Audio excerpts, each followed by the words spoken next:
Ladies and gentlemen, this is the 12th and final round. Right hand, Golovkin steps in and down he goes again. Unbelievable. Mayweather makes him pay. What a rookie mistake. A sensational left hook by De La Hoya. It's facts. I'm the best. You know what I mean? Sometimes I don't want to believe it myself, but it's the truth. I'm the best. I'm going to show you how great I am. From Southern California, this is the Last Round Podcast. Welcome back to episode 126 of the Last Round Podcast. Thank you for joining us, whether you're listening on Spotify, Stitcher, Apple Podcasts, Boxing Socials, YouTube, our new app that we just jumped into in the country of India, Geo7. I hope I'm pronouncing it right. We haven't got any hate mail about me mispronouncing it, so I'm assuming it's right. Wherever you're at, however you're listening, we definitely appreciate it.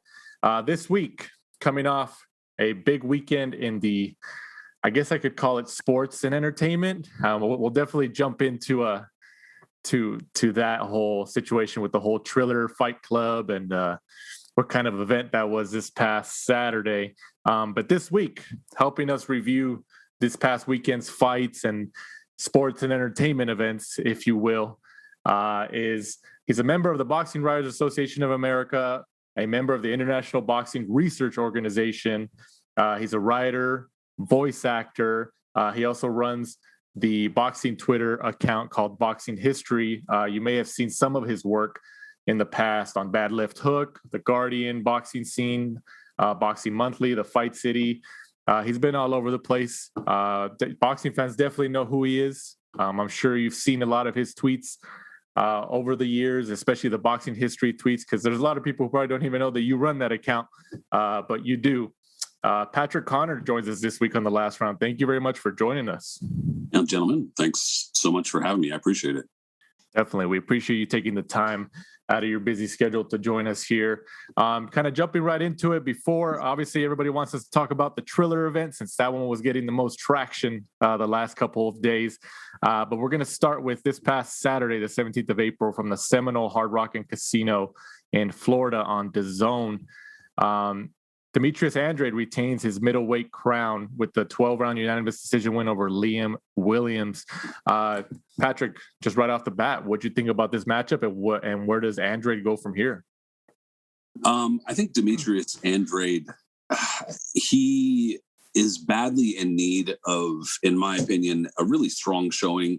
And by really strong showing, I mean more than just a dominating decision win or kind of like a late overwhelming stoppage, but like he needs to blow somebody out of the water, in my opinion. And that's not necessarily to say that he doesn't deserve a shot at one of the bigger middleweight champions or one of the bigger named fighters in the realm of middleweight or super middleweight even, but it's really difficult to argue on his behalf that he deserves one of these big fights when he keeps turning in these performances that are mostly forgettable. I don't personally have anything against Demetrius Andrade. I think he's a good fighter, for sure. There's no question he's very talented. But as they say, fighters need to kind of go into a different gear much of the time or great fighters, very good, great fighters need to find a different gear when it's necessary. And he seems mostly content to kind of just cruise, and that works against him. What did you think about this matchup before, obviously, they fought and Andrade got the win? Did you think Williams was going to be able to give him some type of fight? I thought that Williams might be able to push him, and he did in spots. But in my opinion, Liam Williams is also kind of on the level where he's not quite world class.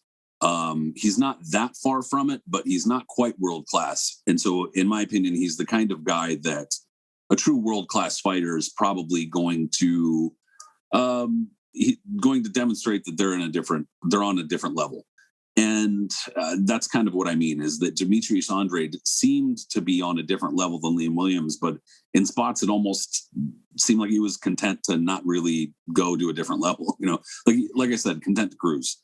And so anyway, to answer your question more succinctly, no, I thought that Demetrius Andrade was going to win, and that, again, he should have shown a bit more fire, a bit more urgency to put on a good show.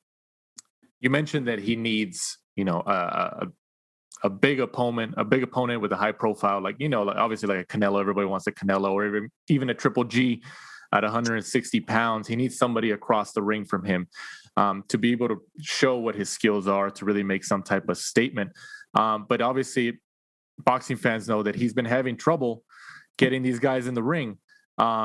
There's been criticisms, not of his talent, but just kind of maybe his profile, that he doesn't have the profile to really kind of get a fight with these guys. Because, I mean, obviously, typically, I'm sure everybody, this, Mike knows this, there's always an A and B side, but typically the A side, when they're fighting their opponent, that opponent also helps the bottom line of the financials in some way, shape, or form.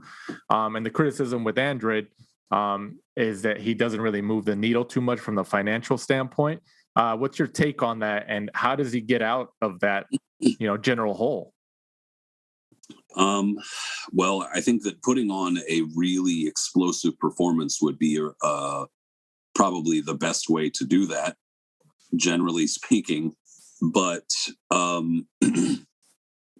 with Andrade, I think it's a mixture of bad luck and the timing, where you have a situation where Golovkin everybody's chasing Canelo. Everybody wants Canelo for obvious reasons. It's the money fight.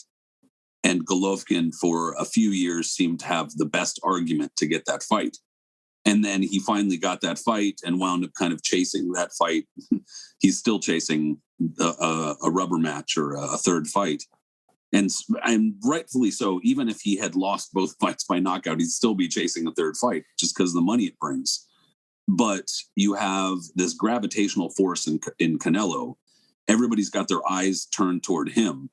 And so there's really no incentive for all of these other fighters to fight each other unless they really have to. And everybody's holding out for this shot at Canelo. We had a very similar situation the last few years of Floyd Mayweather's career when he was active, where you had actually a pretty good set of welterweights, and very few were fighting each other because they were all holding out for that shot at Floyd Mayweather. And so that it's definitely a catch-22, where if you're sitting there waiting for the shot and you don't want to lose the shot because you don't want to lose a fight, you're in the meanwhile just kind of letting time go by, ripening on the vine, as they say. And you're also not building your ledger. You're not building your legacy. And so the remark I made the other day was that for some reason, I thought that Demetrius Andrade had turned pro in like 2012 or something. And when I looked, I was like, holy shit, he's been pro since 2008? Oh my God. Like it's not that he hasn't accomplished anything, but he really doesn't have a signature win. He doesn't have a really high profile win. And looking back, whenever it is that he retires, if he still doesn't have that signature win, those are the kinds of things that matter. Mike, what'd you think about the matchup? I mean, beforehand, I thought everyone kind of said that I think it was either going to be Liam Williams by stoppage, or it was going to be the usual Andrade, just a unanimous decision. Early on, I think it was the second round when he managed to drop him. I thought we might actually see that performance. At last, I thought Williams has got under his skin. Andrade's got a little bit of spite behind him. He had that kind of uppercut was there all day. It was like a heat-seeking missile. Like Williams just couldn't work it out. He was just hitting the spot all the time, and I thought that was going to be the money shot. And I thought Andrade was going to jump on him and give us finally the performance we've been looking for. But I think after like rounds 3 or 4, he did just as Patrick said. He kind of just goes into third gear. He's like, this is enough to kind of cruise by. I'm not going to get injured. I'm going to win a unanimous decision. And he's just happy to kind of cruise and pick up the paycheck. I don't know. I think one of the problems we have is I think Andrade's probably earning good money fighting these B-level fighters. And sometimes you got to think to yourself, do I really want to risk my O for a little bit more money when I can fight these mediocre guys for a decent size? Could look at the checks that that Jesse Vargas was picking up when he signed for DAZN, getting $1 million to fight C-level fighters down in Mexico. So that's just boxing is sometimes its worst enemy. Well, I'm glad you brought up that point, Mike. And Patrick, you tell me what you think about this. How Andrade might have the mentality right now where he's like, well, I'm making this type of money fighting these B and C level guys. Why should I fight the Canelos or the Triple Gs or the Chamorro Charlos? I really don't think he actually thinks that way. I really believe that he wants these fights, but his team and Eddie Hearn, they're having a tough time getting these guys to the negotiating table. I mean, am I wrong, Patrick? What do you think on that? Yeah, I think that, like I said earlier, it's a mixture of timing, bad luck and timing as far as when Andrade came along and whatnot, and that you have Golovkin and Canelo. And I mean, Canelo kind of just has his pick as far as who he can face for the most part. And so that being the case, you'd really only face a guy like Andrade if you had to, or if you were backed into a corner, or if he brought money. And that's the thing, is that does he really bring money to the negotiating table? And it doesn't seem like he does, because it just seems like he's making money off of his contract, which is good for him.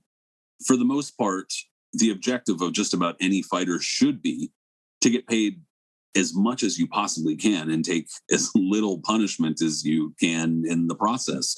And to that end, I guess Demetrius Andrade has done pretty well. He's done a good job, and he's gotten paid very well for some overall relatively easy fights. So, yeah, there might not be that much incentive in terms of hunger, in terms of needing money because he's not making money or something like that. It seems as though the opportunity is there for him to be content where he is, I should say. He says the right things. He says that he wants these big fights and that he wants this, that, and the other thing. But like I kind of opened up saying, he needs an explosive performance because he opened up, like you said, Mike, early in this fight. It seemed as though we were going to get it. It seemed as though it was right there. And that was almost like worse than not doing that at all, because we saw it. We saw what you could do. We saw that you could have done that. And then you just took your foot off the gas. And that's the constant criticism of Demetrius Andrade thus far, and it continues to be. I don't really envy Eddie Hearn in terms of having to promote him and having to look him in the eye or on Zoom or call him up and say, yeah, man, we signed you to this contract specifically because we had Canelo and Golovkin signed, and we probably pitched to you that you were going to be fighting one or both of these guys at some point. And here we are 2-3 years on, and what's going on? I don't know. I guess we'll just keep throwing money at you to fight Liam Williams or this dude. Yeah, I don't envy that position. But at the same time, I guess Demetrius Andrade's doing all right. I guess if the worst thing we could say is he didn't really have a signature win, but he ends his career with a fair bit of money and not all messed up, then that's not too bad. What do you think going forward for Andrade is the most likely, I guess, quote unquote marquee name at middleweight that he could eventually get in the ring with? Oh man, I mean, it sure sounds like lately Canelo has been more open to a third fight with Golovkin than he had been in the past. And I mean, it kind of sucks to have to speak about it in terms like that. Like, what's Canelo doing? Because that's going to dictate everything else. But that kind of is the case. And considering that Canelo's with DAZN, or at least I think, because that situation is somewhat complicated. For the time being, it sounds like he's with Matchroom and everything's hunky-dory. But, man, I really don't know, because the promotional complications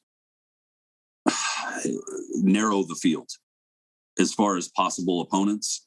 And I would have to say that it sounds as I know that Eddie Hearn's been saying the Charlo's name Charlo brothers' name, both of their names a little bit more lately. And it sounds like they could be open to working something out. And while that probably wouldn't be a very pretty matchup, it would be exactly what Demetrius Andrade needs in terms of a name. And I'd take that.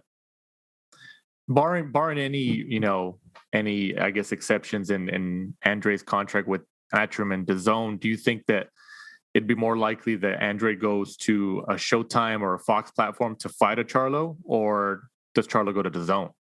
Um, Even just in terms of the production, I would hope they would go to Showtime or Fox or something. I'm not a fan of the DAZN production, and I think that those other platforms would just do a better job of handling something like that personally. But I mean, whatever I guess offers the most money and whatever gets the fight done, I don't really have that much of a preference. What I think would happen is, I think that it sounds as though a lot of the fighters with Premier Boxing Champions are very loyal to Premier Boxing Champions. And if they are able to kind of be loaned out, as it were, they're going to need to get Al's blessing. And it's probably just easier to do stuff on the Showtime platform or the CBS platform. Right. Yeah. He's definitely, it doesn't seem like it's going to get any better in terms of going forward for him to try to get these bigger fights with these marquee names. Mike, what do you got? I was just going to say, if Patrick just said that about DAZN, I can't wait till we review Triller. Oh, gosh. We're getting there. We are definitely getting there. I won't pull punches, as they say. Rounding off that DAZN card, Carlos Gongora got the 8th round KO over Christopher Pearson. This was for the IBO super middleweight title. Patrick, what's your take on I know we have the people call them quote unquote alphabet titles at WBC, WBO, but the IBO still goes forward, and they're still trying to find their place. They're still trying to be recognized. We had Ed Levine on the show a couple months back, or sometime maybe 6 months back. He's a great guy. He talks about the digital rankings they have, the computerized rankings, and how he feels that every sanctioning body should be like that.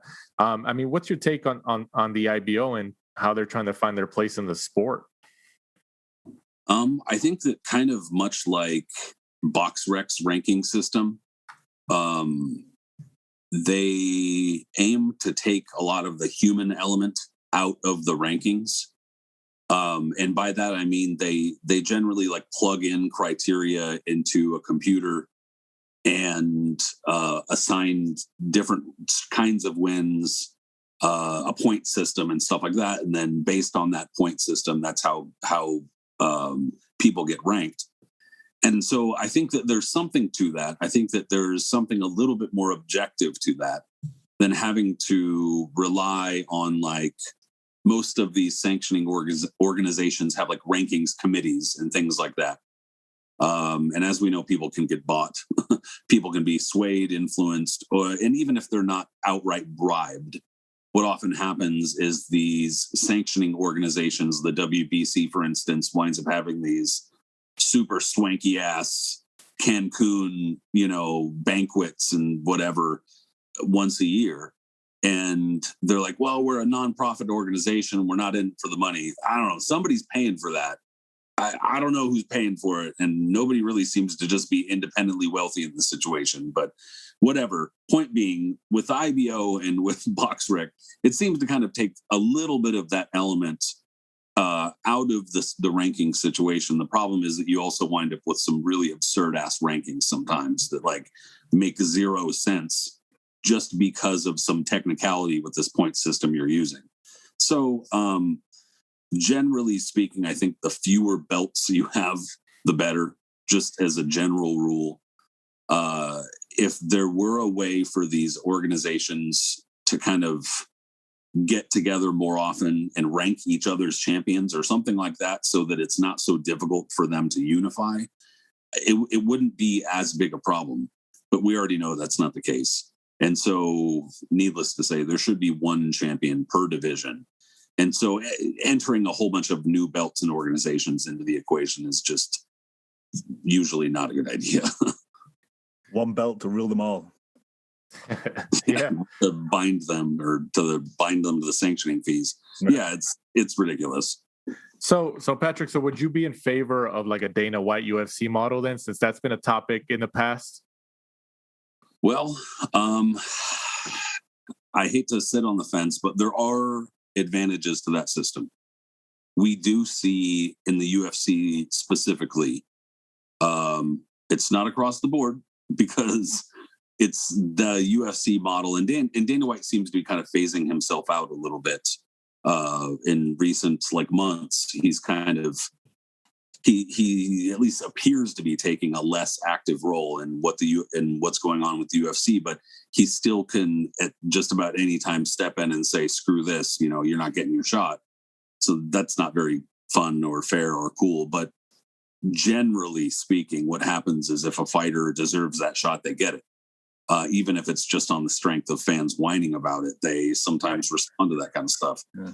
And that's more than what can be said for a number of big matchups in boxing. How many times has Eddie Hearn said that Joshua Fury's done? How many times has he announced it? And we're like, okay, well, they're preparing to maybe do some stuff. We don't know. And the same thing for Crawford and Spence. So there are advantages of that kind of system where it's like you have an emperor ruling the whole thing and everybody's under one banner. And that's what a lot of people assumed would happen with Premier Boxing Champions. Obviously, in boxing, it would be nearly impossible. There are too many competing interests. It's still a little bit too much of a kind of free market as far as sports goes, compared to other sports anyway, for that to really happen. But there are good things that could come with that arrangement. There are also, as we know from the UFC, a lot of really bad things where a number of these fighters are trying to band together and unionize because they feel like they're getting shafted so badly. So, there needs to be a better system than what we have in boxing, but I'm not really convinced that UFC-like model is what we need. Right. What do you think, Mike? No, I kind of agree. There are some good things, like you said, they kind of give you the fights that you want.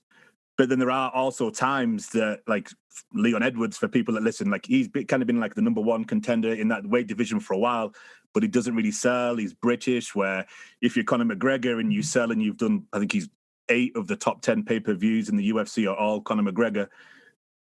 He just picks and chooses when he wants, who he fights, because technically it's a business. And then obviously, back to the paydays for some of the UFC fighters, some of them are earning pennies to get kicked in the head. So, it's not always great where you can see, the UFC are rolling in money. You have the PI over in Vegas and stuff like that. So, they're making money hand over fist, where some of the guys are, top 10 in their weight category in the world. And the servers at Buffalo Wild Wings, it's insane. Yeah. And then Patrick, you touched on Joshua Fury. That obviously Eddie Hearn's been back and forth saying, "Oh, it's signed," or "Yeah, there's an agreement in place." And really quick, I think that the most recent news was that I saw a report, and Mike, correct me if I'm wrong, but that this might land in Saudi Arabia. Which a lot of people kind of were expecting in a sense, especially since, the pandemic, it seems like we came out of this pandemic, but it's still not 100%. We're still going in a good direction, but nobody knows for sure going forward yet. Do you think it's going to end up being in the Middle East somewhere, Patrick? And if it's not the Middle East, where would it be? Well, it sounds as though between Matchroom and MTK, there are a number of different entities that are kind of setting up shop in the Middle East, like Dubai, the United Arab Emirates, or in Saudi Arabia. It sounds like, I don't know the arrangement. I remember kind of reading briefly about it, but I know that Eddie Hearn has got some sort of business arrangement going on with the Saudi. I don't know if it's directly with the Royals. Don't get me wrong. I'm not trying to charge some weird stuff here, but it sounds like there's some sort of arrangement going on where it's beneficial to both parties to have some fight cards in either Jeddah or somewhere nearby. And when that started with the Joshua Ruiz rematch, I think a lot of people were like, "Whoa, what do you mean? Why are we going here? This is weird." The whole stage setup seemed kind of different. A lot of the setup seemed it was just different. A lot of people were unfamiliar with the customs, or at least what had to happen if you needed to go there to cover it, or why does it look this way, etc. But a lot of the answer from Eddie Hearn was well, we're just kind of trying it out. We're seeing how it goes. And several people seem to know better. Like, why are we going in this direction? And it sounds like there is a more long-term business arrangement than they were kind of letting on. And it sounds like this could become a slightly more regular thing. And what it comes down to, I guess, is probably just money, site fees. Whoever it is who's plunking down the money is outbidding other people. And that's probably pretty significant because places like O2, places like Wembley are going to be, those are the kinds of places that would be looking to host this. And those places can hold 75, 80,000, 90,000 people. So part of that is the pandemic. We're not 100% sure whether or not we're going to be able to pack 80,000, 90,000 people into a place for a fight like that, which would obviously sell out and be able to pack that many people. So if we're not that sure about it, we're going to have to kind of have something in our back pocket. It sounds like the something in our back pocket is Saudi Arabia site fees. That's what it sounds like to me. Right. Yeah. Mike and I have had this conversation in the past episodes. I remember when the WWE started going over there for their events. Mike and I had mentioned on a couple episodes when they went over there, I said, this is going to open the door for the UFC and boxing to go over there. Now that the countries over there, Dubai, Saudi Arabia and stuff like that, got somebody with, the gigantic, plethora that is WWE over there. Yeah. I'm sure boxing promoters like Top Rank, who's been over there a few times now, I'm sure they noticed it right away. Matchroom, of course. So yeah, I think it's here to stay. There's going to be quite a few fights there. I mean, obviously the most recent one was the Carl Frampton and Jamel Herring over there. The production value wasn't really that great, but they went over there like Patrick said, the site fee. They're able, and I think there's also reports that that part of the world wants to increase their tourism and show the Western countries that we want tourism, come travel to us and stuff. So I mean, what better than to get like an American product or an English product for that matter, and kind of promote it and use it to promote their country as well. So yeah, I think it's here to stay. I think it's here to stay. And I know it sucks especially for the people in the United States because of the time frame or the time, when fights happen. But yeah, if it means that we get some type of fight like a Joshua Fury, regardless, I'm all for it. I mean, what do you think, Mike? No, I agree. I think we kind of all assumed the first one would go to Saudi Arabia for the site fee, get the biggest payday they can. And then, the rematch. I'm intrigued about the rematch because Tyson Fury obviously has that kind of feud with the British Board of Boxing. And he said, nope, I'm never getting licensed by them again. I'm never fighting in the UK again. My home is now Vegas. So I'm intrigued to see, because I think obviously a lot of people are just assuming that, the second fight will be, Wembley Stadium, 90,000 fans. So is Tyson going to stick to his guns and do that, or is he, the second choice, maybe the Allegiant Stadium in Las Vegas? So it'd be great to see like 50,000 drunk UK fans running down the strip. That'll be a sight to see. Yeah, maybe we'll see though. It's definitely going to be an interesting couple weeks coming up for that Tyson Fury, Anthony Joshua negotiations.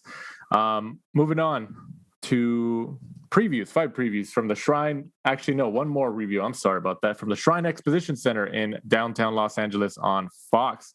Tony Harrison, former 154 world champion, and Bryant Perrella fight to a split draw after Perrella cut his left eye on an accidental headbutt. Just before you came on, Patrick, Mike and I were kind of touching on this fight. That Harrison, at least to us, didn't really show the level that he had maybe against Charlo. And I'm talking about even in the first, especially the first fight, but even the second fight. What do you think about Harrison's performance? And does he still kind of have that fire to kind of get another world title under his belt? Yeah, I feel bad for Tony Harrison, to be honest, because he's been through the ringer in the last couple of years, losing his dad, and it's been a tough journey for him, and also suffering the two stoppage losses, first Jared Hurd and then to Jermell Charlo. It's tough. I feel bad for him because he seems like a pretty nice guy, and he seems like somebody who's kind of primed for a bigger performance or a big showing, kind of like that first Charlo fight. But it's also worth mentioning that he fought 3 or 4 times in 2018 and only once in 2019.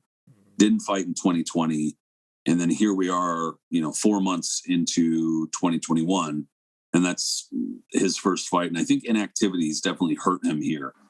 To answer your question, I thought that he definitely looked rusty, perhaps lacking fire. It was not his best performance. He didn't seem like he was, I don't want to say he wasn't motivated, because I don't know how motivated he was, but he just seemed like he was kind of walking through the fight and stifling a lot of his own work and stuff like that. He was just not dialed in. He wasn't getting the rhythm down. He wasn't getting the distance down, etc. And on top of that, I don't want to downplay Bryant-Perrella. He actually turned in a much better performance than a lot of people were expecting too. So it wasn't just Tony Harrison looked crappy. Bryant-Perrella also stepped up and he outfought him in a number of those rounds. So he deserves a lot of that credit too. But it's tough to know where Tony Harrison's place is in the division when, what is he, 30, 31? And that's not dreadfully old or something, but he's has 30 fights. So the inactivity recently it definitely has hurt him. I think he needs to get back in the ring as soon as he can, and he needs to kind of up the activity, up the confidence. Harrison reminds me of James DeGale. He's super talented, and then he just goes missing. He'll be winning the fight, and he's like, I've got it in the bag. Just takes parts of rounds off. Then he starts, obviously, the momentum shifts, and then he starts thinking, oh shit, I think I'm behind now. He's so annoying to watch, so frustrating, because he's super talented. Yeah, you see flashes of it. You see that he's not. You see that he is very talented, and being from Detroit. Detroit obviously has a great boxing history behind it. And, you love that kind of story, especially with Tony Harrison and losing his father last year. And it would be nice to kind of see him have a nice comeback. But I don't want to say that it's still in him, or at least it still seems like it's in him. But I'd like to see him get a little momentum. Does PBC or for that matter, Al Heyman, does he still try to put Tony Harrison in some type of championship bout even after this split draw, or does he try to put him in another bout to kind of really get that solidified W before he tries to prepare him for maybe the winner of Charlo Castaño or anything like that? That's a good question. My own speculation on how Premier Boxing Champions treats their fighters, or not so much treats their fighters, but ever since they came around, it almost seems as if they have this pocket of this stable of fighters that they have at the ready. Like if somebody pulls out, if they need an opponent on such and such date, they have the size stable where they can just grab somebody. And on top of that, in the 154-pound division, from 147 to 154, they've had it mostly on lock in the last few years. So, if nothing else, I think that they would probably keep Tony Harrison around as that kind of guy. I almost feel as though it depends on how loyal you are to Premier Boxing Champions and how good you're talking about him in the press. And I don't say that to badmouth them or to say that it's like a cult or something like that.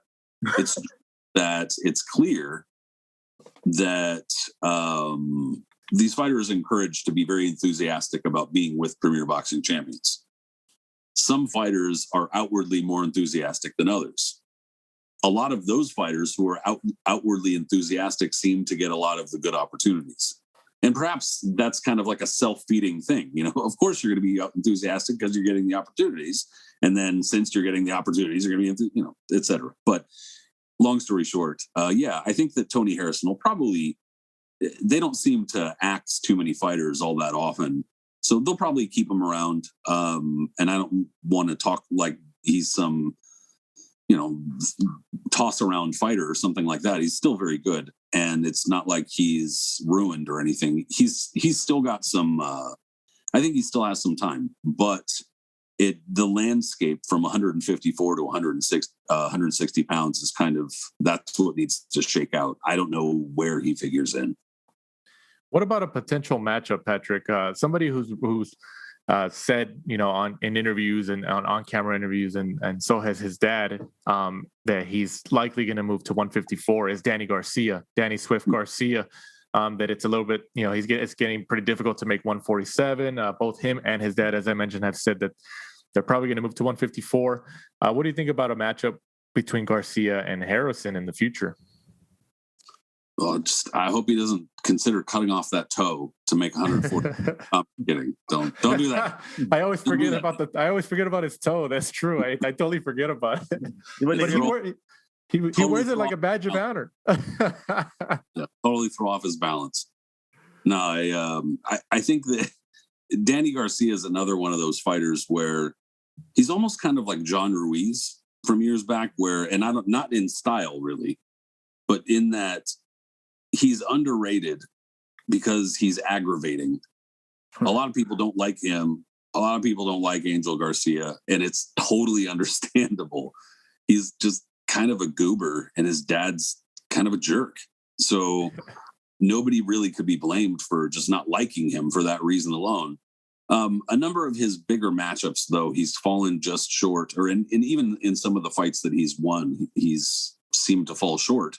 And a number of people felt he lost those fights. Mauricio Herrera, a lot of people felt he lost that fight.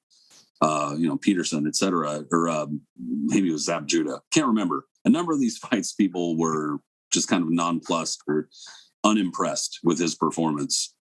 But even so, even if people were unimpressed or if he deserved to lose, he didn't deserve to lose big. And at worst, he's keeping it pretty even up with the best fighters in the world, more or less.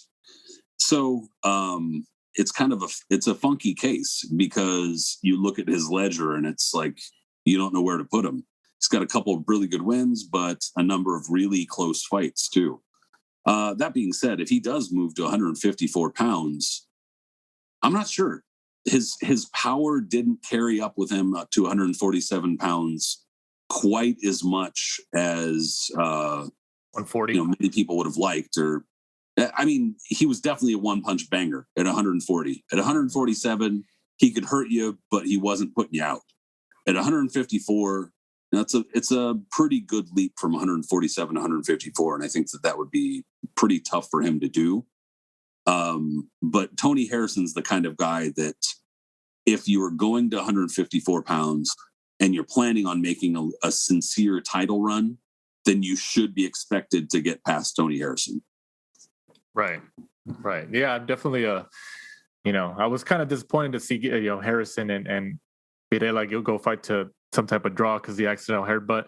Because I'm sure Heyman had the plan to try to put Harrison back in that title picture. So we'll see where it goes from there. But and then Danny Garcia, obviously, if he moves to 154, like you said, I had the same concerns. I don't think his power is definitely going to decrease as he goes up to from 147 to 154. But all of his losses that he has in his career, they're still close fights. So he finds a way to keep it interesting. So that he has that type of X factor, if you want to describe it like that. Moving on, also this past Saturday, the event that everybody's been talking about from the Mercedes-Benz Stadium in Atlanta, Georgia, Triller Fight Club returns, headlined by Jake Paul, who gets the YouTuber Jake Paul gets the TKO, first round TKO over MMA fighter Ben Askren. Before we kind of dive in, obviously we're going to talk about the matchups and stuff, especially the Regis Prograis, Ivan Redkach situation. What's your overall thoughts on Triller, on this event? Is it an entertainment with boxing? Is it an entertainment event with boxing matches, or is it a boxing match with entertainment? I think it's the first one for the most part. I think I had never heard of Triller before Mike Tyson, Roy Jones, or if I had it was mostly like in passing. I didn't know anything about it. So when they announced that, I was like, okay, this sounds like they're putting a joke on some joke channel or app. Sounds good. Great. Fine. Obviously, that's not the case. There's a lot of money behind, the people who are organizing all of this stuff. They have gotten the correct sponsors, or they've gotten the nobody's getting a booking fee for Justin Bieber. Like, just nobody's just slapping down a checkbook and being like, "Get me Justin Bieber." Mm-hmm. You got to have a lot of money for somebody like that to show up. So, and that's not to speak down on any other musician who performed on the show, but to me, it's kind of like a variety show or variety hour where boxing just happens to be one of the things that they show. And beyond that, the people behind it basically used boxing as a vehicle for their product. That's kind of what it seems to me. It doesn't really seem to me like they're going to be heavy into boxing specifically per se. Maybe they are. But I think that it remains to be seen. I don't know that if they're going to be heavy into boxing per se, but it seems to me they're putting more money into the musical acts and the entertainment than boxing. And what I kind of need to see, in my opinion, is I need to see what they do with Teofimo Lopez versus George Kambosos. What are they going to do with that kind of card?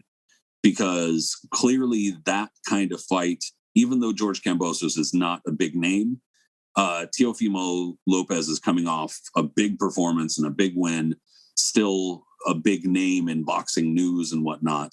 And so even if he's technically not headlining the card, because I don't know if they figured that out yet, he's still like the attraction, according to most boxing fans on this card.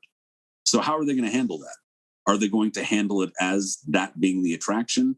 Or is it going to kind of be another thing where this is just part of the show? So I think that's kind of what I'm waiting to see, is a slightly bigger and more important fight in boxing. Regis Prograis versus Ivan Redkach was significant, but not very big. And Lopez versus Kambosos is not super big, but bigger for sure. So I want to see what happens with that. Patrick, I'm going to read one tweet that you tweeted following that event.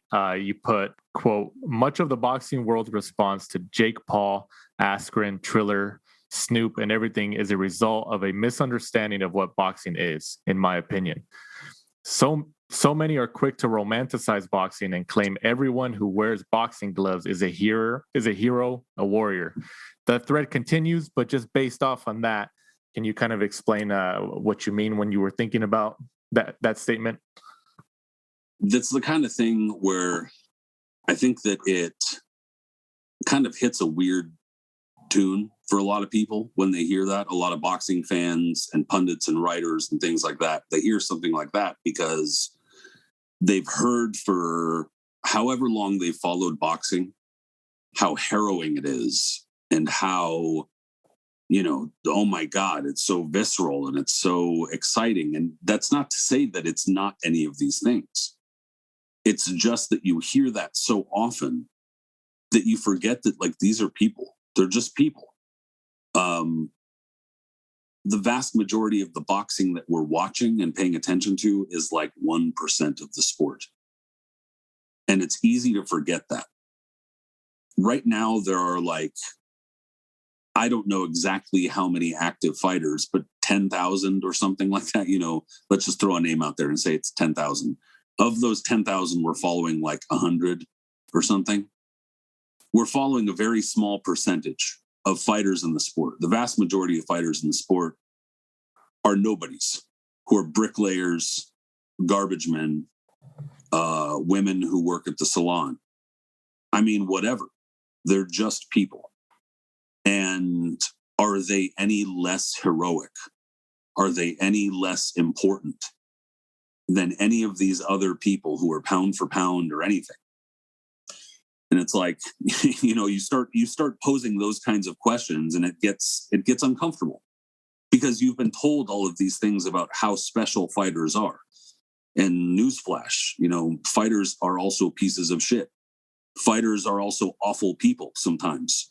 Fighters are great people sometimes. It goes back and forth, obviously. So that's all I was trying to say, is that in the when we're talking about the Triller card and when we're talking about Jake Paul, the common refrain in that conversation is these people like Jake Paul and the YouTubes and all of these things they're ruining boxing because boxing is a gentleman's sport and it's a something. And it's like, well, you can't just say that and have that be true just because it's the situation you're arguing for. We already know, we joke all the time about how corrupt boxing is. We joke all the time about how ridiculous boxing is. So you can't talk about it as this fair gentleman's sport that nobody ever bends the rules, but then also in the next breath say, wow, man, it's populated by a bunch of pieces of shit. It can't really be both at the same time like that. So if you're saying, he's sullying the reputation of boxing, but boxing's perfectly capable of sullying its own reputation and has, first of all. But, what makes Jake Paul's claim to these viewers less valid is my question. And that's kind of why I ended that thread with, then do better, boxing. Do better. I mean, I don't know why so many people feel threatened by the fact that he's like encroaching on the sport. And let me rephrase that. I understand why. I just feel it's hypocritical and it's absurd. Because just about any argument against this can be countered with that shit happens all the time in boxing, man. So it's a guy who's 2-0 or 3-0 fighting a dude who's never fought. Floyd Mayweather was 49-0 or whatever and fought a dude who's never fought. I mean, I know it's not the same thing, and I don't want to say it's exactly apples to apples, but my point is you can't complain about one and not the other, and et cetera, et cetera. So the hypocrisy that's inherent in all of this comes from a mistaken view that this is all just this big, honorable spectacle, when in reality, I'm not trying to be a dick because I love boxing, but we're paying to watch two or two women beat the shit out of each other. And when you break it down like that, it's like, wow, how good are we? How cool are we for doing that? But that's true. I mean, and when you do break it down like that, it's kind of like, wow, why should this person be barred from that? I don't know. It just seems absurd to me is all. There's a lot of hypocrisy in the post-event arguments. Mike? No, I agree. I mean, I think people get confused that they think that there's like a set of boxing fans and he's stealing them. That's not the case. He's bringing his fans with him from the YouTube, and he's created that pay-per-view platform, which he's taken advantage of, and there's not one set like pot of money in boxing and he's taken a chunk of it that can't go to other fighters. That's not the case, which I think is where some people kind of get confused because, if they've come to watch him, they're already his fans. He's just taking kind of note of that pay-per-view platform. And if a small percentage of them get hooked and they start, watching boxing and, they want to box themselves, then, that's a bonus. And at the end of the day, it's pay-per-view. If you don't want to pay for it, then don't.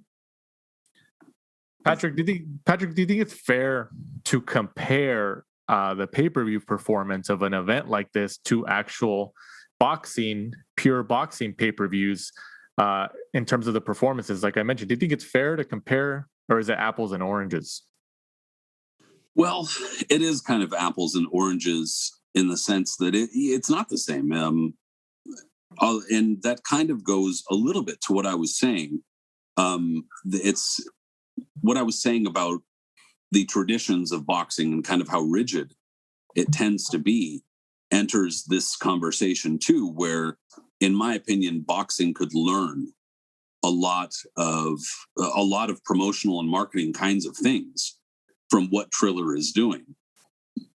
Mike, what you're talking about with Jake Paul bringing his fans, this is something like this entire conversation that we're having right now.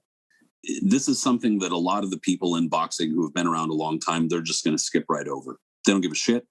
And not only do they not give a shit, it's that they think that like they can't even, it's newfangled, dude. They can't even get with this. They don't understand how somebody's going to sign up with an app, how is that boxing? You know what I mean? There are a lot of people who are ready to like exit this shit because they're like, oh my God, this is going to happen. Oh no, the rap is invading our stuff. We got to leave. You know, that it's that kind of almost like a situation where it's so rigid because it's been done this way for so long.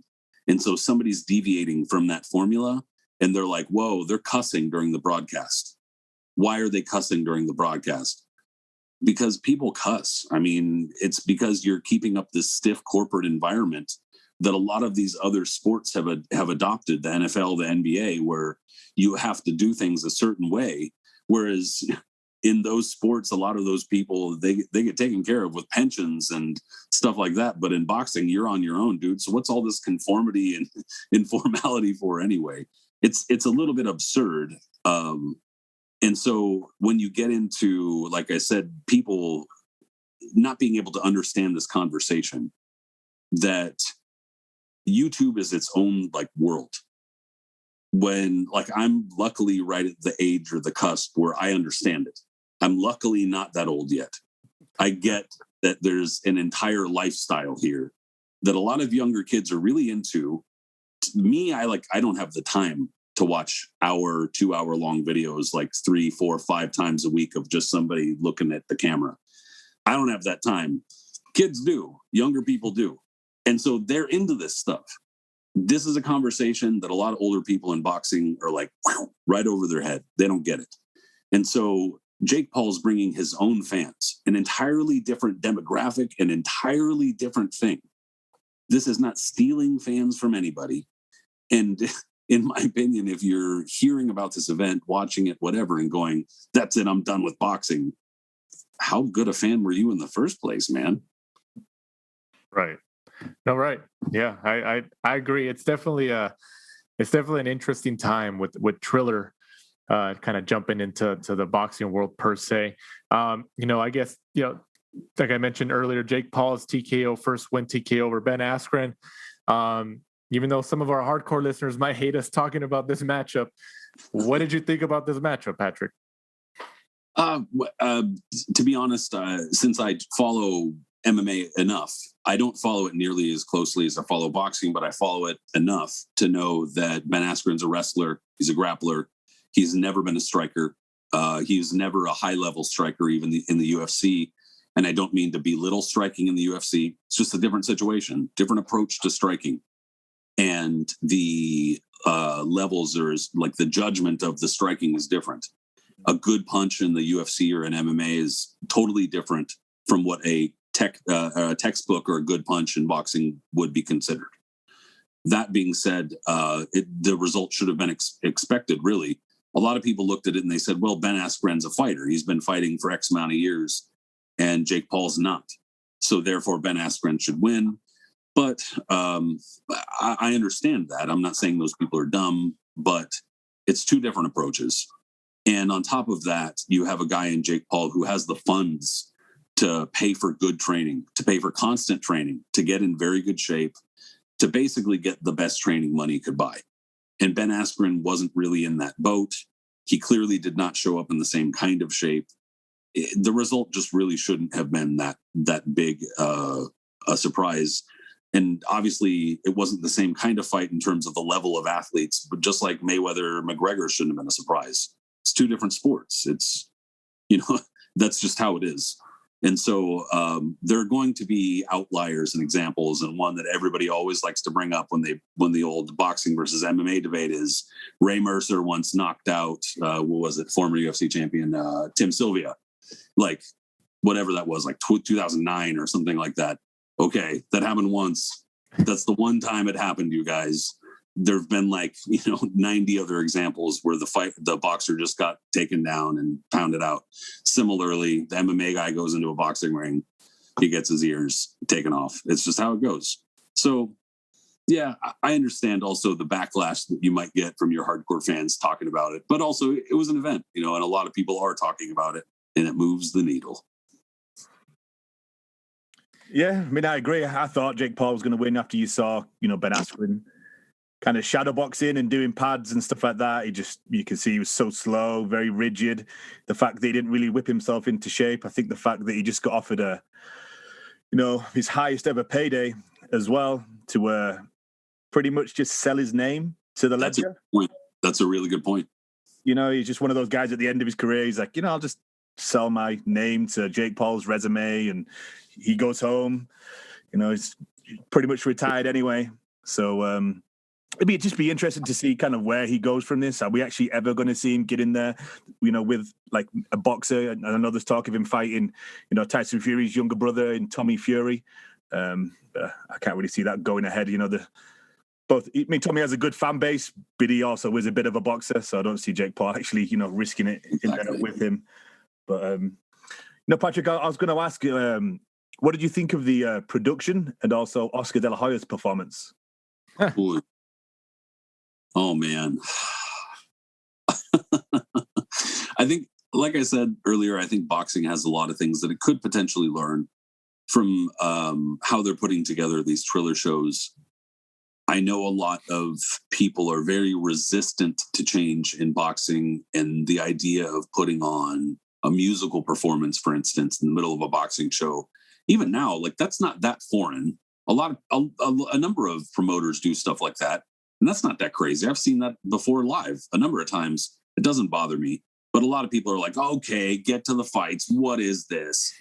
It's a little ridiculous, like to have that outlook, in my opinion. Like it's just music, and would you rather just hear the house DJ play some awful stuff way too loud in your ear for 20 minutes between fights?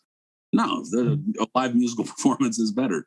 But a number of the things about the production are definitely more suited toward like a live concert show or something like that, rather than a typical or traditional boxing event. But a lot of things I liked. I liked the flashier entrances. That's something I've always liked. I've always liked that kind of wrestling style entrance. To me, that's fun. There's nothing bad about that, in my opinion, unless it's Arturo Gatti walking out and getting scared by his own pyrotechnics and exploding. Then that's bad. Or Deontay Wilder in his 45-pound suit. But, there were a lot of things about the production that I liked and I thought were slick and were a good idea and were things that are definitely going to capture the audience that they're looking for. So they're smart with what they're doing in the production, in my opinion. Oscar, I feel bad for his family. I made a lot of jokes on Twitter, and I'll stand by the jokes. I feel bad because he's clearly, like, speaking seriously, the dude's got a problem. And I hope he gets help. And it's not a good look, considering I don't know how involved he really is with Golden Boy Promotions.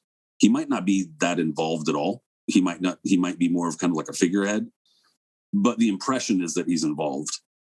And when you have the dude who's representing your company going on to anywhere, sloppy drunk like that, it's not a good look. It's just not a good look at all. Or drunk, whatever he was, inebriated. I don't know what was going on. But so I feel bad for him. But beyond the feeling bad, if you are going to go somewhere on live TV or a broadcast and you're that messed up, it's kind of like people reserve the right to make fun of you. That's just what it is. But as far as the stuff that he said, I don't know, man. The guy was off his rocker. He said a lot of foolish stuff about who he might fight in some maybe exhibition, maybe real fight. Nobody really knows because they keep delaying the announcement of whatever Oscar's getting himself into. And then, I think I saw earlier today that there was a photo. Oscar De La Hoya was all messed up on Saturday night, but today he's training. And I'm like, So anyway, yeah, it was a fun show. Unfortunately for Oscar, that added to the fun. But I wish the guy the best. What do you think, Patrick, in terms of Oscar De La Hoya, now, being on a couple of Triller platforms and now being on this event this past weekend? There's been insinuations or rumors, I guess, saying that he might have locked down some dates for his stable of fighters at Golden Boy on Triller going forward. I think people remember a couple of weeks ago when he had tweeted something in regards to DAZN saying they're not giving my guys dates. Ryan Garcia needs a fighter. DAZN needs to approve an opponent. Something I'm kind of paraphrasing his tweet there, but I mean, does it seem like he knows that the DAZN relationship since losing Canelo is kind of gonna deteriorate, so he's going towards Triller now? Well, from DAZN's standpoint, I guess if I were whoever is handling this at DAZN, I'd be looking at it as, why are we even dealing with Oscar De La Hoya at all? And their answer would be, because he brought Canelo to the table. Well, now Canelo is no longer at the table. So why are we dealing with this fool? That'd be the question. And so obviously there are still a number of fighters with Golden Boy Promotions who are, I don't want to just say, well, Canelo's not with Golden Boys. Who gives a crap? They're done. That's not the case. They actually have been fostering a number of young fighters over the years, to their credit, and have built up a decent stable of younger fighters, mostly Latino fighters, but a number of fighters that are, working their way into contention, if not into contention already.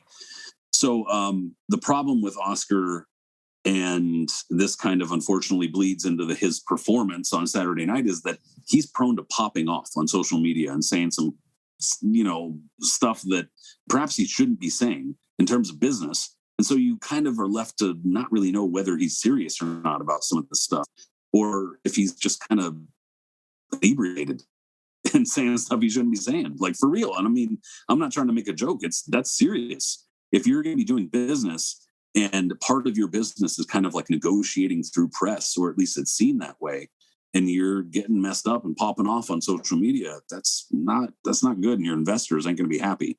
So I don't know what kind of business he was doing at Triller. I do think that there's obviously a lot of money flying around over there. So I wouldn't be surprised to see him move some of his fighters over there, even if he's got to share some of the spotlight with, like, Logan Paul or some random anime YouTuber or something. Right. Yeah, definitely. That's the thing that always comes to mind. I know he's having fun or whatever. Like, I mean, I know one of his good friends, Mario Lopez, on his podcast with Steve Kim this week, had said that he was he just had one too many cocktails. He was kind of defending him, which I understand. That's his friend, and he was just having a good time. But I always think about, Mike and I have talked about this on past episodes, that he's the face of Golden Boy. He is the Golden Boy, and he's still involved in the boxing world, trying to attract fighters to sign with him, trying to get fighters to stay with him long term. So in that regard, like you touched on, Patrick, it does affect it, and it doesn't seem like it going forward if he keeps doing stuff like that.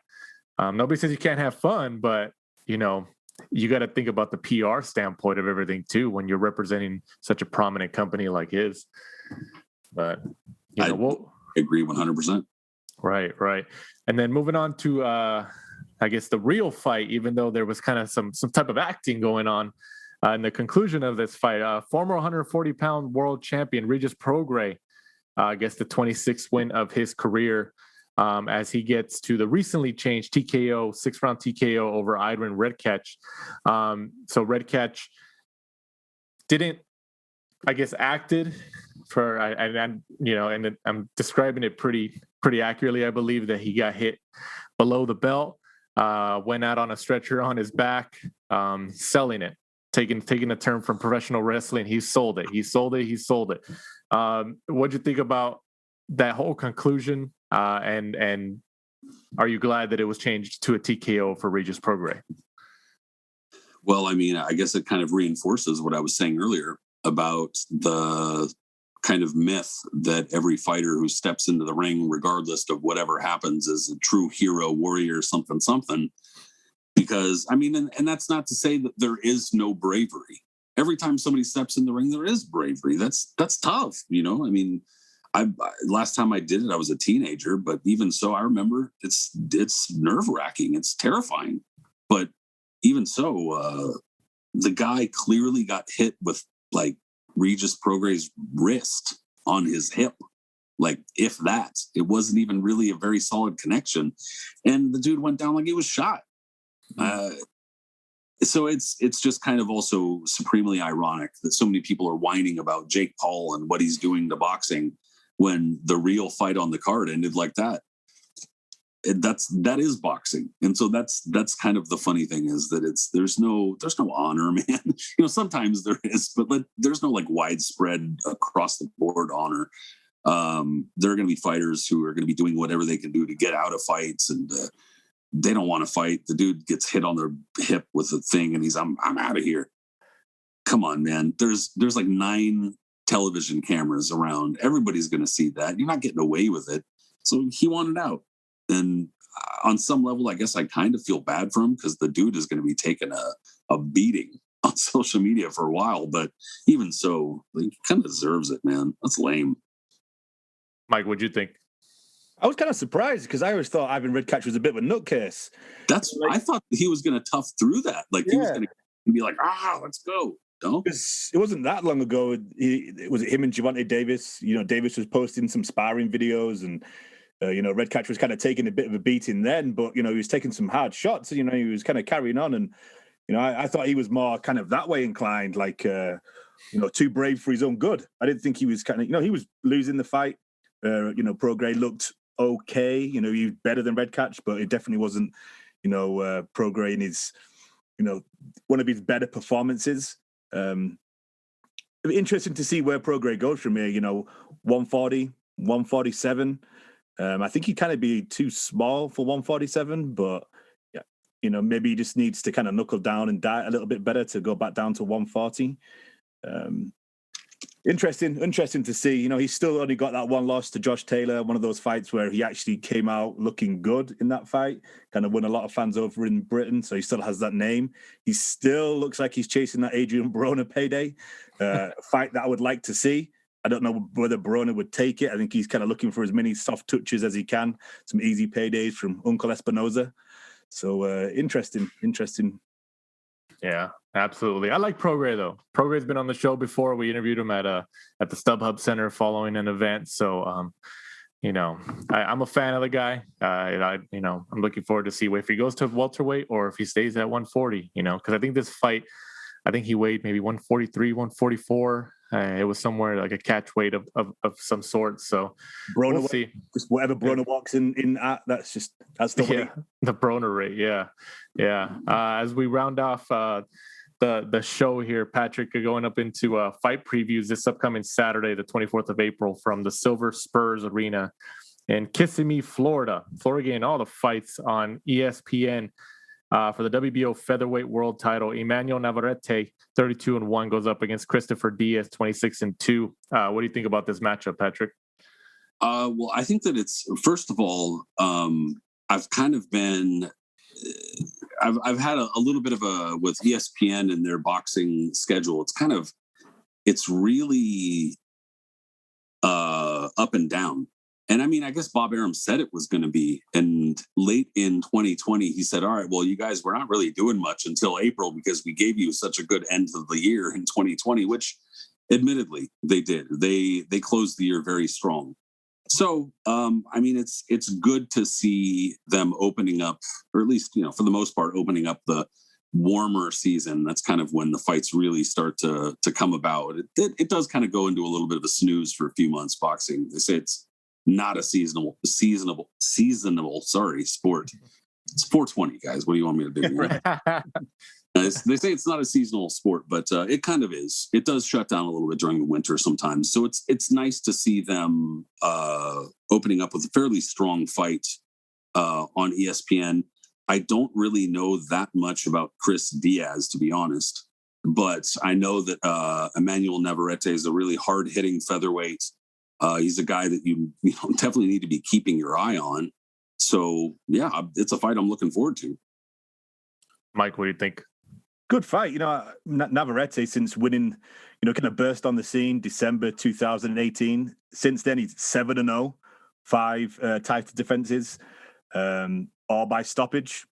You know what I mean? He's obviously keeps himself busy. Christopher Diaz, I kind of like Christopher Diaz. You know, there's only 2 losses are against Marisuke Aito and also Shakur Stevenson. So, you know, better fighters in that weight division. So I think it'll be a good fight. I think Navarrete will be just too big, too strong. He's kind of got that Joe Joyce juggernaut thing about him because he's so big and powerful for that weight division. So he just walks people. Look at poor Isaac Dogbe. There was about 5 weight divisions between them when you saw them in the ring together. So he's good to watch, though. You know, he keeps himself active. You know, you got to make as much money as you can in that short period of time. So, you know, Navarrete kind of knows what he's doing. You don't get in there, don't fight, you don't get paid. Right. And sorry, I was... No, go ahead. No, go ahead. To say, it being in Florida, it should bring some of the fans out. I would imagine, some of the Puerto Rican fans out, even though, you know, Florida doesn't have a massive Puerto Rican population, bigger than a lot of other places in the U.S. But I was going to say just that there's some unknowns there because there's some unknowns with Isaac Dogbo and where exactly he is in his career and what those wins exactly mean for Navarrete. And I kind of have the feeling that he might be a little bit of a front runner based on his size and stuff like that. So I want to see what happens if somebody's able to really battle back. I don't know if Chris Diaz is going to be the person to do that, but I hope he is. Yeah, definitely. If he makes it interesting, it'll definitely make for good TV in terms of a boxing fight. You touched on Puerto Ricans. A lot of Puerto Ricans living in Florida. Patrick, rising contender. I would say rising prospect. And you guys tell me if you guys agree with that or not. Edgar Berlanga, 16-0, goes up against Demon Nicholson. What's your take on Berlanga? Was another hard-hitting guy for sure. There have been rumors, and I don't remember if there was video, because there's always seems to be kind of rumors and sparring and things like that. But I remember rumors of him kind of getting treated somewhat roughly in sparring a couple months ago by somebody. I don't remember who it was, but nonetheless, those are also sparring sessions and rumors. It doesn't really mean that much to me. However, when you have somebody like Edgar Berlanga, who's very hard-hitting and hasn't really been pushed that hard and is mostly just bowling people over, you just kind of have to be skeptical until you see them really get pushed back by somebody or hurt by somebody. And, you know, are they going to keep that power after somebody rocks them pretty good and their legs are going? You know, those kinds of questions, those are relevant questions whenever you have a really big puncher. And there's also the question of where Edgar Berlanga is being pointed and career-wise. I don't think that he's I'd have to look, but I don't think he's okay. No, he's 23. I thought he was older than that, but even so, I don't know where they're pointing him in his career. Being a super middleweight, I would imagine that Canelo is probably on the menu or on the radar, hopefully for them, but we haven't seen anything from him apart from power, in my opinion. And it's going to take more than that to get to that level. Do you think Berlanga, like you mentioned, apart from power, I think, is it all 16 wins are first round KOs or something like that? Do you think he feels that pressure going into these fights now where he's like, okay, I need to get a knockout early or first round, second round to really kind of keep my, I guess my mojo going in a sense, because that's what people expect of me. Do you think being at that young age, do you think he feels that pressure? He kind of seems as though he's feeling that pressure. The way that he talks and the way that he interviews, it sounds like he's very aware of his power. He's very aware that people feel that he's a powerful fighter. I guess it really depends, because some fighters are able to stave that off. Some fighters are able to ignore what people think. Some fighters are able to just say, I don't really care about the knockout. If it comes, it comes. And some fighters really do go gun for the knockout. It's really tough to say because he hasn't really faced anybody that good, that high caliber. So I guess he could continue knocking people out. But the last person that I can remember like that would be, Edwin Valero. I remember when he was in the midst of his knockout streak and people were going, oh, he's got this knockout streak. And people were asking him the same questions. I guess he's a little different because he was, a little weird, but nonetheless, you'd ask him, do you feel pressure? And he'd usually say, no, I don't really feel much pressure. I'm just trying to get the win. And most fighters give those kinds of answers, but he's obviously being billed as a power puncher, and he seems aware of that. Right. Absolutely. Yeah. And then Valero, that's another topic for another day, man. Valero's that guy for me in the last, 15 to 20 years. I'm just like, oh, what could have been if his life didn't turn out the way it did? What could have been with somebody like him? Rounding off this weekend from the York Hall in Mike's motherland in London on BT Sports for the Commonwealth and British middleweight title, Denzel Bentley, 14-0-1, goes up against Felix Cash, 13-0. Mike, since these are your specialties across the pond, I'll let you kind of preview this. What's this matchup? It should be a good fight. You got a clash of styles. You got also, like kind of Patrick touched on, there's some sparring stories from back in the day where they did a few rounds together.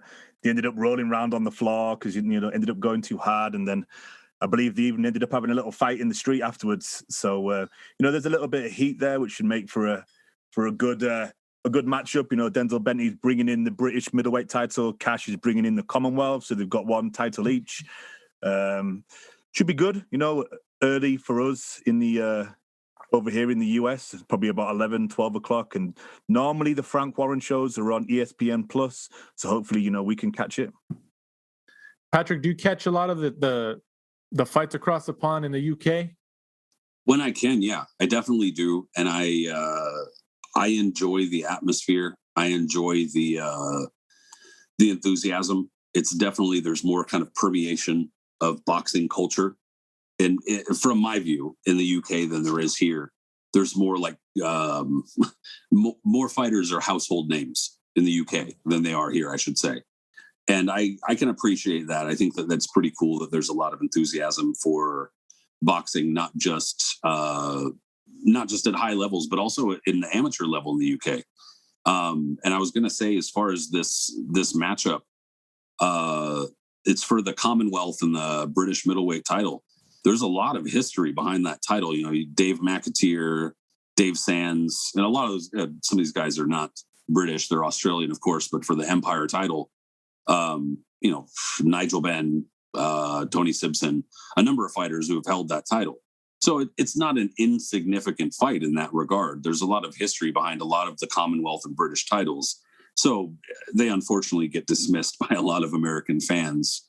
But generally speaking, boxing's in much better shape in the UK than it is in the US. So anyway, yes, I do try to catch as many British fights as I can possibly catch, and I'll be watching this one.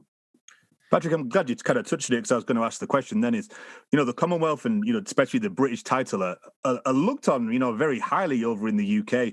Me and Danny kind of talked about it the other week. And what is your view on, why is it you think that the US don't have kind of like a similar title that's held in, such esteem? Well, I think part of it is that it's so fractured. Every state or every territory over here, I think there might be one state that doesn't have an athletic commission, like Wyoming or something. But beyond that, every state has its own athletic commission. Many of them have different rules. Many of them have, like different sets of regulations. Like for a quick example, and one that I bring up fairly regularly when I talk about Felix Trinidad on the boxing history accounts, and people say, if he's Cheeto Trinidad, he, packed his gloves or he loaded his gloves. And I say, well, it's funny you say that, because what he was doing in his gloves is legal in Las Vegas, but not in New York, But point being, there's different rules everywhere. And because of that, I think there's difficulty seeing eye to eye, or for all the commissions to come together to create like an American champion or something like that. You do have state championships, but they're pretty much meaningless at this point. Yeah. They don't mean anything. Whereas in recent or in other eras, you could reasonably expect an American champion, or the world champion for that matter, to face the British champion, because the British champion was considered good enough or important enough that it was like, okay, well, I guess you got to go knock that guy off and prove you're the best. Mm. And it's not so much the case anymore, because there's just not that kind of cooperation, I think. It's funny because in the UK, you see guys, I think Tyson Fury actually did it. So he was like Southern area champion, English, Irish, British, Commonwealth, European, and then, so on and so forth, up all the way up. Yeah, and that's kind of a traditional or logical step, especially if you're in the UK. Here, there's no real logical progression, but it's in the UK. There's far more, and that speaks to the culture. It speaks to boxing permeating the culture more, in my opinion, and also the tradition. The tradition's been kept alive a little bit better. But yeah, you have fighters like Henry Cooper who won Lonsdale title outright and defended it 3 times, and you get a whole new belt because of that or something. It's a whole different tradition that a lot of American fight fans can't understand. Right. Yeah. I ever since we started doing this podcast a couple of years ago, 4 years ago, I definitely say I can know a lot more about boxing in the UK because of Mike. He definitely he has his finger on his pulse a lot more, and every week we talk about it. We prep for each episode and stuff. So there's a lot of history over there. The British titles, the Commonwealth titles. So for our fans who are outside of the UK, we have a pretty big listener base in the UK. But for our fans in America and everywhere else, we got to check out those fights in the UK because there's a lot of them that they go under the radar outside of the UK that are good clashes to catch. Also on that card, Callum Johnson, 18-1, goes up against Emil Markic. I hope I said that right, for the vacant WBO Global Light Heavyweight title. Mike, what do you think about this matchup? Well, it's a big matchup, WBA Global, so I'm assuming that's higher than the world title, That's what yeah. It's a good matchup. It's a step below the Galactic. Right, exactly, right. It's Callum Johnson's first fight with Frank Warren. Good run out for him to get back. He's had a long time off, since that performance against, Beterbiev or Beterbiev, however you pronounce it.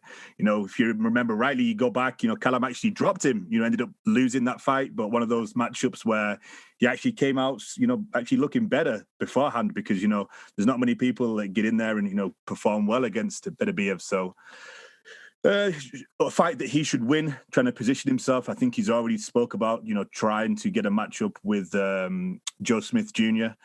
If and when he wins this fight. That's obviously why, Frank Warren managed to get surprisingly, a WBO title, on his card for a change. Last week we touched on the Joe Smith Jr. fight. We had got, there was one tweet that we had got where, we were talking about Joe Smith Jr. and Artur Beterbiev being number 1, number 2 at 175 pounds. And somebody tweeted, what about Bivol? What do you think of, where's Bivol belong in there? Who do you think is the number 2, assuming Beterbiev is your number 1, Patrick? Who's the number 2 at the light heavyweight division? Oh, that's a good question. I think Joe Smith Jr. has a claim, if not the claim. The light heavyweight division is not super strong at the moment. And in the last handful of years, it kind of hasn't been. It's only been, for small periods of time. But that being said, I would have to say that Joe Smith Jr. probably has the best momentum right now. Guys like Beterbiev and Bivol have been just a little bit too inactive. Almost as if they're relying on their really extensive amateur career to kind of like carry their names through or something like that. Because neither of them have really accomplished a whole lot as professionals, which is really unfortunate because they both came into the professional ranks with really massive names. In the amateurs, I should say, because stateside, they're not huge stars or anything. But that being said, yeah, I think Joe Smith Jr. is also kind of like a fan favorite, kind of has the heart and minds of the fans, because he is who he is and how he is and the blue collar type of guy that he is. That doesn't really count toward resume per se, but he definitely seems to, that carries some weight with him. As far as this fight and Callum Johnson and stuff like that, I think Callum Johnson has obviously shown that he's above that kind of regional level, like the Frank Buglioni level, where Buglioni's a tough guy, a pretty decent fighter, But Callum Johnson's obviously on a different level than somebody like that, who's a little bit more kind of like UK regional. And the dude that Callum Johnson's taking on, Emil Markic, is, I don't know him. He's a guy from Bosnia-Herzegovina that is seems to be frequently brought in from other European countries to kind of like help a UK dude get his showcase. So I don't know. I don't really expect a whole big performance from him. And I don't know where Callum Johnson fits in the whole light heavyweight picture. I don't really think that he belongs on that world-class level. But I would like to see, based on kind of what we saw last weekend too, I would like to see Joe Smith work his way in there, even just in terms of, seeing a guy like that get a good shot. Patrick, what's your opinion on Anthony Yard? He was supposed to be on this card, ended up with a tooth abscess. And obviously the rumors were that he was, well, not a rumor, I think he actually announced that he was going to leave Tundi Ajay. And then he eventually just ended up staying with Tundi. Yeah. I mean, I think that Anthony Yard's like a pretty young dude. He's like 21 or 22. He's obviously shown he's got a lot of potential, but he really needs to work on his stamina. He really needs to work on pacing himself. That seems to kind of be a consistent issue with him. I don't know what his thought process is as far as where he's going. I want to say in the last year or so, he's had a couple of personal things happen too, hasn't he? Yeah. I believe, wasn't it his grandmother passed away due to COVID? Yeah. I want to say he's lost a couple of family members. Yeah. I think and those kinds of things are obviously devastating and going to affect a career. But anyway, I don't know. I don't really know what to make of him quite yet. And especially in the wake of, losing a close decision, coming off losing a close decision, and then kind of like having a very good showing against Sergey Kovalev and then getting stopped in a war. It seems like he's gone through a lot in a very young career. He has a lot of potential, though. He does, like you mentioned. I always get the impression from him, and maybe it's just because of Tundi is so loud and kind of brash and in your face, that he's all about the showmanship over the actual substance of performance. It does kind of seem that way. And I think that the way that he fights in spots kind of supports that in a way.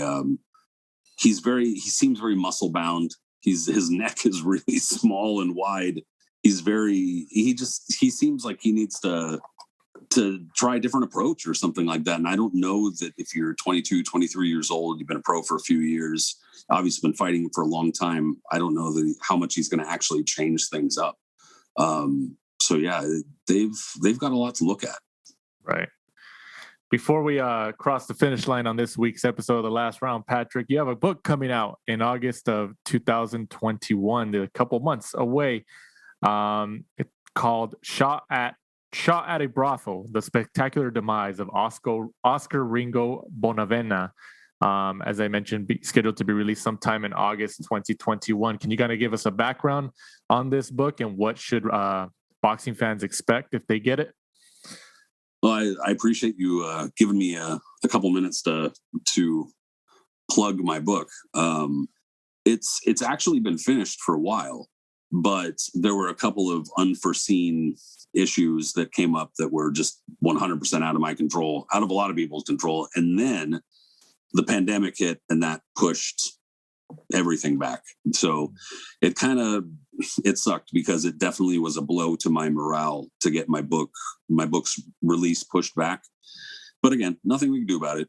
That being said, I got with this publishing company, Hamilcar Publications, a couple of really nice guys in Andy Comack and Kyle Serafine. And they've been pumping out some outstanding boxing books, absolutely airtight boxing history stuff. And they offered me the opportunity to write my own book and to kind of see if I had a topic in mind. And I just happened to be reading about Oscar Bonavena and his death, when they asked me that, like they asked like 2 days earlier or something like that, I was reading about Bonavena and his death. And for whatever reason, because I do a bunch of boxing history type of stuff, sometimes I just get a bug in my ass and like I need to find out about something. Like, here's this fight that happened in 1912, and well, shit, now I need to download 232 articles about it. And that doesn't happen a ton, but it does happen. And it just so happened to happen about Bonavena. And then they asked me, I kind of gave them a rundown about what happened, and they were like, all right, let's get this book written. So long story short, Oscar Bonavena was an Argentine heavyweight who had a very kind of troubled life, definitely drew a lot of attention to himself throughout his life, and then had a number of really big opportunities attached to big names like Joe Frazier and Muhammad Ali. Lost those fights, but was part of an extremely important heavyweight era, and a big heavyweight era full of names that a lot of people in boxing know, like Ali and Frazier, of course. But then toward the end of his career, the last few years of his career, he went from being an active fighter who was very much a part of the heavyweight division and a very deep heavyweight division to somebody who was kind of on the fringes, in again, out again. He might fight, he might not fight. He was scheduled to fight a number of other big fighters like George Foreman and Ken Norton. Those fights never came off. And then finally, in 1976, he found himself shot at a brothel and killed. So I didn't come up with the name for the book. It's obviously a catchy title because you see that and you're like, shot at a brothel. But it really did happen. It's 100% true. And there's a lot of really dark, gnarly stuff that's happening. A lot of people know the basic story about how Oscar Bonavena died. He got shot by this quote unquote henchman. And the henchman was the employee of this brothel owner. And so that's the basic story everybody knows, but they believe that Oscar Bonavena was trying to get with the brothel owner's wife. And so that's why he had him killed. Could that have been? Maybe. But the whole point of the book is to demonstrate that there is so much more going on there that it's like you have to decide for yourself what the hell happened almost, because it's like, wow. There's so many things unfolding that I think that a lot of people are going to read the book and almost feel like I'm making it up. Like some of the things are just they fit too well. There's the puzzle pieces fit too well. They're too outlandish, but it's true. Your first book, Patrick, or first book you've written? It is. I've thought about writing a book for a long time, and I've written a number of pieces and articles that were like thousands and thousands of words. I think I wrote one that was like 50,000, something like that. So that's a lot, but I've never written a book for. So we'll see how it goes. Well, we're definitely looking forward to it. And then, as you mentioned, the publication Hamilcar, I believe I'm saying it right. Yeah, the publication company. Shout out to the team over there. They've been over the last few months, or actually maybe the last year or so, especially during the pandemic, they've sent us some copies of some of the titles that they've come out with during the last year or so. So we appreciate all the love we've been getting for them. And then we've had, I believe, 2 authors on episodes, right? Yeah, we had Todd Schneider. He was on last year to do his book, and then I always pronounce his name wrong. Christian Godois? Giudice. Oh, see, there you go. I don't know how I messed that up. Yeah, we had him on also. So, when they probably send a copy out, Patrick. Then once I read it, yeah, definitely, we'll get you back on and do a review. Well, thanks so much again for having me. It was a lot of fun talking to you guys, and I appreciate it. Yeah, we appreciate it. Before we completely let you go ahead and plug your website, your boxing history, Twitter handle, everything you got. Obviously, your book. One more plug. Go for it before we let you go. Yeah, just in case anybody wants to purchase my book, Shot at a Brothel, I guess you could probably look on Amazon or whatever bookstore site you're looking for Oscar Bonavena. It's probably going to be the first thing that you find. But also, I've actually been working in the recent couple days of updating my website and doing a couple things there, knucklesandgloves.com, including a podcast that I've been doing for a long time with Bryn, Jonathan Butler, and Eris Pina, Knuckles and Gloves podcast. So, yeah, I mean, that's for the most part all I do. Every so often I'll come through with something a little tastier with some from some other place, but, we'll see. Otherwise, I guess if I'm probably most active on Twitter, and my handle there is Patrick M. Connor. Sounds good. And before we completely sign off, Mike, go ahead and tell our listeners where they can find us and follow us. So we're at The Last Round 12 on Instagram and Twitter, and be sure to join us next week. We've got the previews for someone we spoke about. Bivol is actually back. Sebastian Fundora. Lara is facing Thomas Lamena. And then obviously Derek Chisora is also fighting Joseph Parker over in the UK. So it'll be an interesting matchup with both of them having new coaches in Buddy McGurk and Andy Lee. Absolutely. So for our guest of the week, in Patrick M. Connor, follow him on Twitter at Patrick M. Connor. For my co-host, Michael Shepard, I'm Danny Z. This is The Last Round. Thanks for supporting and listening to the show. Follow us at The Last Round 12 on social media. Rate, review, and subscribe. This